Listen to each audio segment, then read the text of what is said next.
Hey there, folks. How you doing? This is A-Star Anime. I'm Chris. And I'm the bringer of Season 2. Indeed. We have now officially started Season 2 of our show, and we're making some slight changes. Just a little bit. So, where do you want to go start from here? Okay, so in the past, we've had the 4 different kind of scoring from 0 to 2. Mm-hmm. It's a little wonky. Sticking with the 8-star idea, we're going to do 2 judgments now. We're going to do tangible things like the video and the audio, because they go together. What was the quality of the movie or series? And it's going to go from 0 to 4. Yes. And then we're going to do the kind of intangibles. Did you enjoy it? Was there a good story? Things that you can't really put your hands on, as it were. And of course, it's going to go from 1 to 4. 0 to 4. Why 0? Because you can always have crap. I mean, it could be Dragon Ball Z. You always have a problem with that show. So, what was the last one that you didn't like that we watched? You know what I mean? Fair enough. But between the 2, we're gonna have 8 stars again. I think this time we're gonna find that a lot of our series are still kind of in the middle between 4 and 6. Yeah. But now the special ones that are 8s are going to really shine. So, with that being said, Season 2 begins with a good old movie. The same person who had brought us Wolf Children as well as The Boy and the Beast. We get the first film that he has brought over to the United States in Summer Wars. Weird. Summer Wars has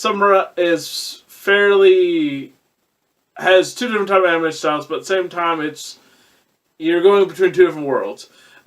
Quick synopsis, fairly simple. The world as we know it has gone to a very high digital age.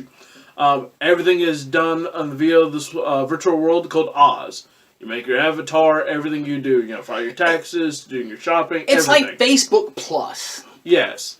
So, in this world, we meet a Japanese kid named Kenji, who is he's a math whiz. He's, nothing special about him other than that. He's really high in class in that area.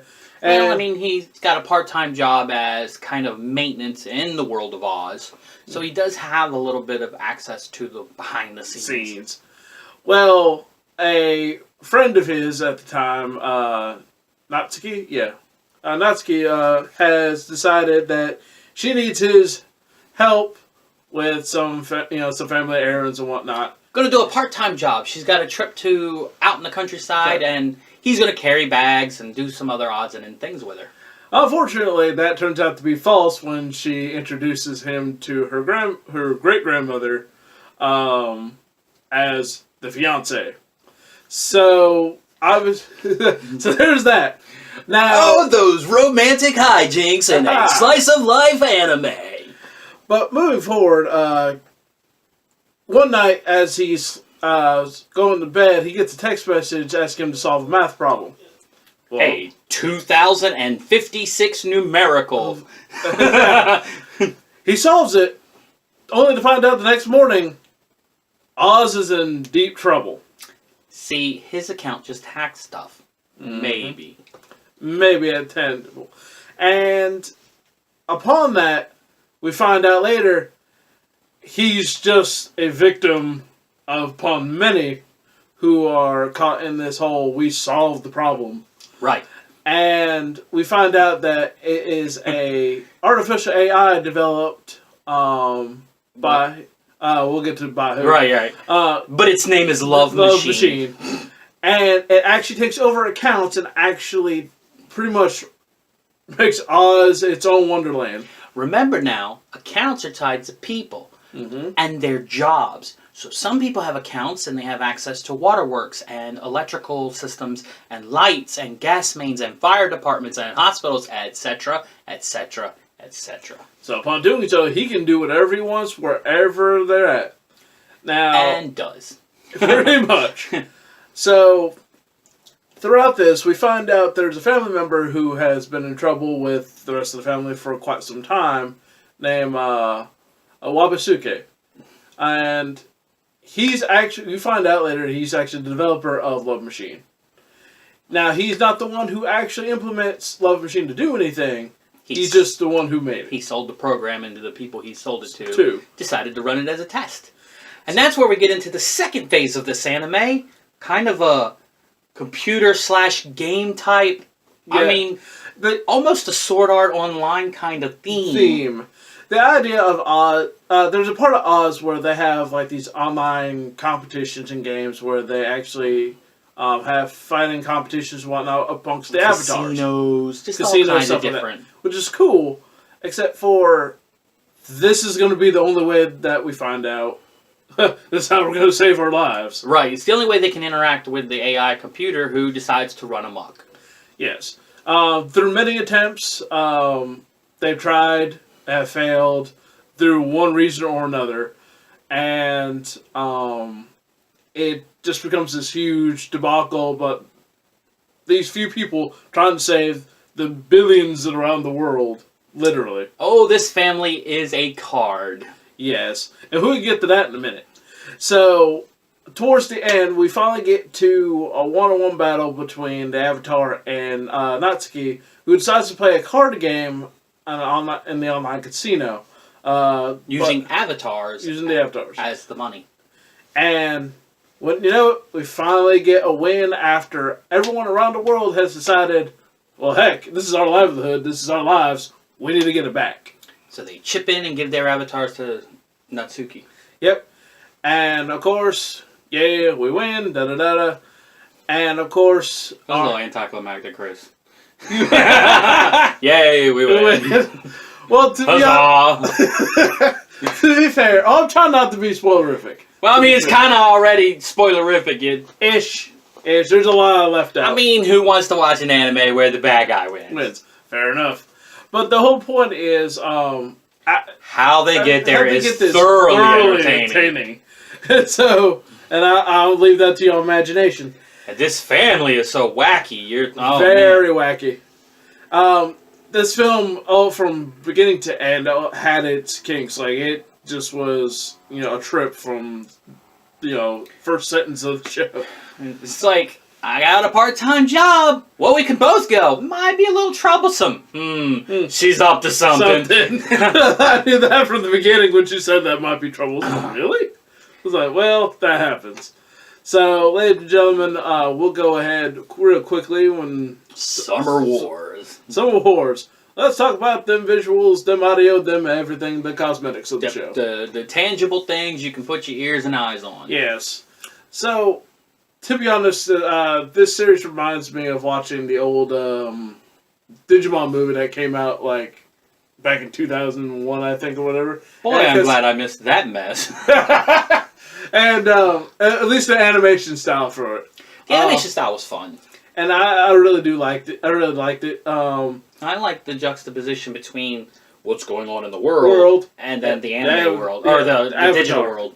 Yeah, because the Avatar world was very, completely different. Yeah, for the most part, simple. And pixel-looking kind of art. Yes. Because you have to realize everyone's avatars can be whatever they want it to be. Right. And they have access between the most supercomputers all the way down to fancy flip phones. Pretty much. People have access to Oz. I mean, that's how you get into Oz. You have any means of getting to the internet, you're on. So, I thought that kind of brought up the show a little bit more, and it kind of gave a reason why the show is so wacky and so over the top in a lot of its scenes. The variety of the characters is pretty cool. The family members are all very unique. Nothing looks very cut or paste. No. There's a variety, I know it's going to sound silly, but there's a variety of shapes of people, variety of ages, variety of their work influencing the characters. I mean, they walk through an old traditional home, and off in the distance you can see an Edo period suit of armor, and it looks kind of gritty and real. I mean, it's really cool. Audio-wise, the movie isn't that special, I don't think. I don't think so, because the audio is doing what it needs to do. Obviously, your action-packed scenes, you get the nice, harder music. Right. And there's really no special effects, because there's nothing really... You don't really need special effects. Yeah, it's not sci-fi, it's not... It's not that. It's just that you don't really do anything with the idea of special effects when you have two different worlds. Where one is the real world where not much really happens, and you have a digital world where all the over-top stuff's already there. Right. So you're not going to add too much more to that. I mean, I give it 3, and it's really on the back of the visuals for me. It is. The visuals is probably what kicks it up more than the audio. I mean, the voice acting is great and everything, but we did watch it in the English. English, yes, and it was funny.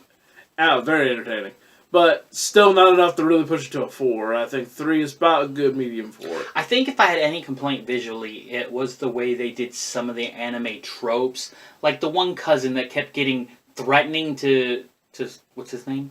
Kenji. Kenji, right. His name's Kenji. It's Kenji. Yes. You knew he was going to be great. Yeah, I know, right?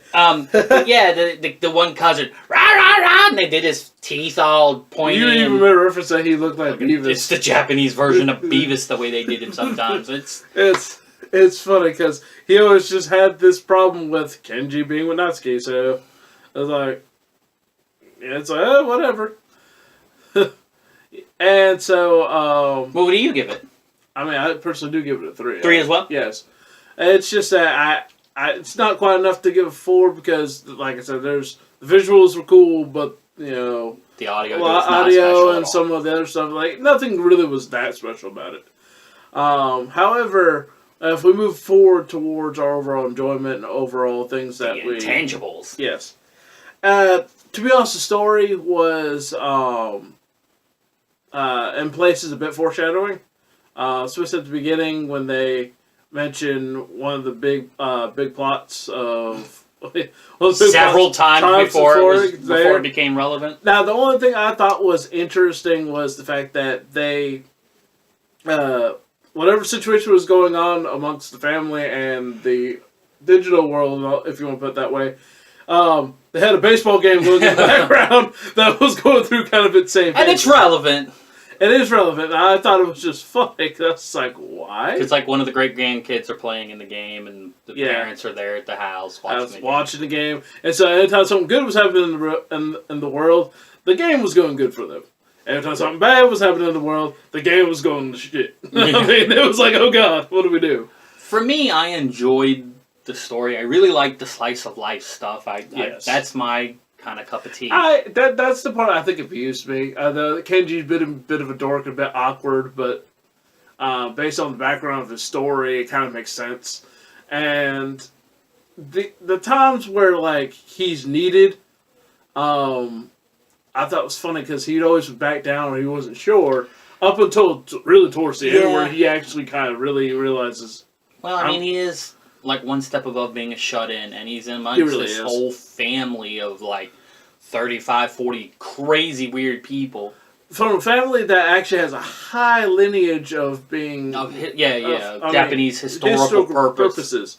For crying out loud, they live on land that... Shoot, they probably own that town. Yeah, they had been in that community and owned the land for over 400 years. They reference historical battles in Tokugawa, shogunate of the 1600s, shogunate.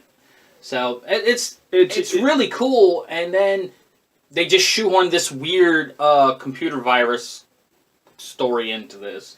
Which does play off the fact that, they always talked about, our family used to be, strong warriors, and we used to, and that becomes a big deal why the whole family is like, no, we're going to save the world, we're going to do this, which I liked a lot. Now, they did it in their own way, not in actual combat, in true hand-to-hand combat with anything, because obviously it's a digital world. But it's the same. Let's attack them with magnets on the end of sticks. I know, right? So, with that being said, I thought the story was fairly straightforward and generic for the most part. Really? Well, you have to think about it. It's... I agree with the straightforward part, but I didn't feel it was generic. It's wonky and weird. It's only wonky and weird because you have a ton of characters who are all over the top. You have a world where... Because, realistically, a digital world where everyone is connected, everyone's doing whatever... It's only a virus and a hacker comes in and screws everything up. Not necessarily the first time. Not necessarily the first time I've heard something of that nature. That part might be kind of generic, and I'm like, depending on which animes you watch. But I'm just saying that's not unheard of. It's not like it hasn't been done before this movie. With that being said, I'm not saying generic as in, oh, I've seen this this style before, and anything beyond that probably have at this point with all the animes that's been out. But I'm saying that story, if I'm looking at it from a straightforward point, from all the combat part of it. That, to me, is generic. The slice of life stuff seems to me more like... What's like two stories that they've presented to you at the same time? It's like the grits and shrimp or the chicken and waffles. Yes. It's like something that shouldn't kind of go together, but does. It does. It's not perfect, but it's still fun. And I personally give it a 3 in that aspect. I give it a 3 as well, but I give it a 3 because it is very entertaining. Yes. The story is just clunky to me. Very clunky. Because it's those two stories, and they're like, hey, they go together. And we're like, no, they really don't. They really don't. It's good in spite of itself, not because of itself. That makes sense. And, I mean, with that I look at that like, I mean, for us giving it this movie a 6 out of 8, I think is about right. And let's be realistic. If it wasn't that the characters were that interesting, or the story was kind of cutesy, or the visuals were really good, this would have a lot more holes in it, and we wouldn't like it as much. So it's being carried, like I said earlier, in spite of itself, not because of itself. I mean, that's all we got for that, realistically. I mean, it's no Princess Mononoke. No, probably not. But ladies and gentlemen, don't let our ranting and raving stop you from seeing this movie. Definitely don't let it stop you. It's definitely worth a watch. And then give us some comments and tell me how I was wrong and how Chris was right. I know, right? Chris likes that. It happens. I feed on the dislike comments. They're like my Reese's peanut butter cups. I know, right? So, ladies and gentlemen, us at 8-Star, would love to keep doing this, and we'd like to hear your suggestions. Let us know what animation you'd like us to see, other movies and whatnot. If you actually want to see us team up with any of the other crew members on what they would like to see, let us know. There's plenty to see on the Geek Carolina now. Right. Plenty to see on that. And that includes, Ken and Mike's Movie Night. They've started that back up for a short season. Chop Socket Cinema is still going strong. And, of course, we have our own Dentacaster. Right. Can't get off of Tokusatsu. Can't get enough of it. On top of all of that, there's plans of working smaller shows as a seasonal kind of thing. So be on the lookout for that. Some things coming up. We've got to get Mike back here and finish War in the Pocket. We do.